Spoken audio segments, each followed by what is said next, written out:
our thoughts. The things that we think make a really big difference in our lives and how we perceive life, how we handle life. And I just was sharing with my family about Paul yesterday, and it was really exciting. So I'm just gonna read a few verses and then talk about them a little bit. Then Agrippa said to Paul, "You are permitted to speak for yourself." So Paul stretched out his hand and answered him, "I think myself happy, King Agrippa." Some other versions will say, "I think myself fortunate, because today I shall answer for myself before you concerning all the things which I am accused by the Jews, especially because you are an expert in all customs and questions which have to do with the Jews. Therefore, I beg you to hear me patiently." So these words really excited my heart, because when I think of Paul, and if you read the book of Acts, particularly the last couple chapters, he was brought to King Agrippa in chains. He was arrested. There were people that were behind him and they were trying to get him killed. They wanted him to be killed because he was preaching the gospel of Jesus Christ. So he was arrested and he was taken to Festus and he was taken to King Agrippa. And there were people waiting to kill him. It's what they were demanding. But yet he appears before the king and says, "I think myself happy that I'm before you." And other Bibles say, "I think myself fortunate." And I was just thinking to myself, if I'm going to appear before the king, I don't want to appear before the king in chains.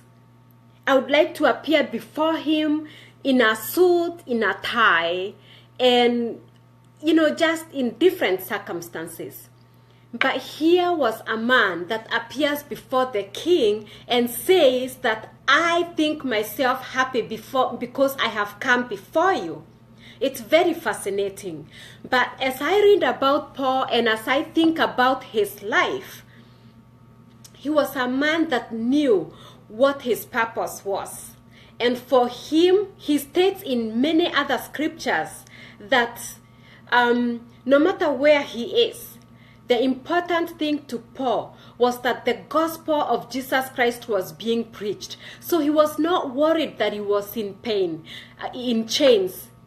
He was only happy that he had an opportunity to even preach to the king himself and to witness to him and to tell him about Jesus Christ. And as soon as he was given the opportunity, he motions all the people and he says, "Listen to me, be patient with me, listen patiently." And then King Agrippa at one place says, "You almost convinced me." And then he says, "I would wish that you be like me and that everyone else listening become like me, except for my chains." So he was very proud of his faith and he wanted everybody to have this faith. And my encouragement to us as believers today is that we can tap into that kind of faith, that kind of excitement again, that makes us so excited about Jesus that we want other people to know about him, because he is real, he works. And that was Paul. He didn't care what circumstances he had the opportunity. All he wanted was the opportunity, and he is rejoicing. So that was such a challenge to my heart. I think myself happy. And my encouragement to you all is to choose what you are thinking. In Philippians, Paul tells us, "Now, whatever things are good, whatever things are lovely, whatever things are of good report, of virtue, think about these things, and the peace of God will fill your heart and your mind."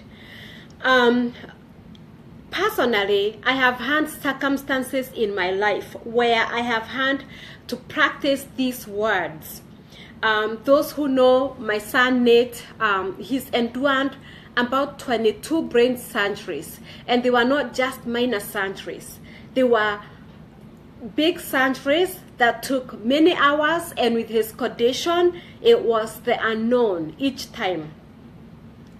But what really helped me was practicing the life of Paul. It was laying myself on the altar each time and just starting to worship God. As this child is going through surgery in the operating room, I would just find a corner or a place to go and worship and thank God and just focus on who He is instead of focusing on what was going on with my child. And it was always really helpful. It made me feel better. It made me feel just strong on the inside. And I truly believe because of worship, when we worship, when we focus on who God is, it brings His presence down. So I don't take it for granted that 22 times he had to go through a knife in his brain. But I know it's the power of God. So thinking yourself happy. May you not wait for the circumstances to be perfect.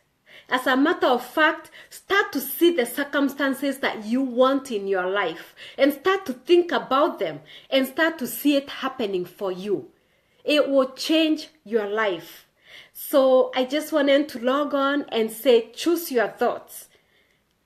By choosing your thoughts, you'll be choosing your life by and by. So don't let circumstances dictate what you're thinking. Choose what you want to think about. Choose what you want your life to become like. Every time Nate was going through surgery, I was thinking of him coming out, walking and doing all these things again, even though that's not what the doctors were saying. They were not guaranteeing anything. But I was choosing to see him again. And God is so faithful. So I just wanted to encourage you with those words. Paul was determined to talk about Jesus as many times as he was given an opportunity. I encourage you, believers, let us have the same excitement because God wants to do great things in your life. He wants to do great things through you, but we must start choosing our thoughts. Instead of focusing on circumstances and feeling depressed, let us think ourselves happy. Sing songs of worship and praise, even in those tough circumstances. It will bring the presence of God down, which will change your circumstances. Because when God's presence comes upon you, things start to change. Otherwise, may God bless you and keep you and make His face to shine upon you.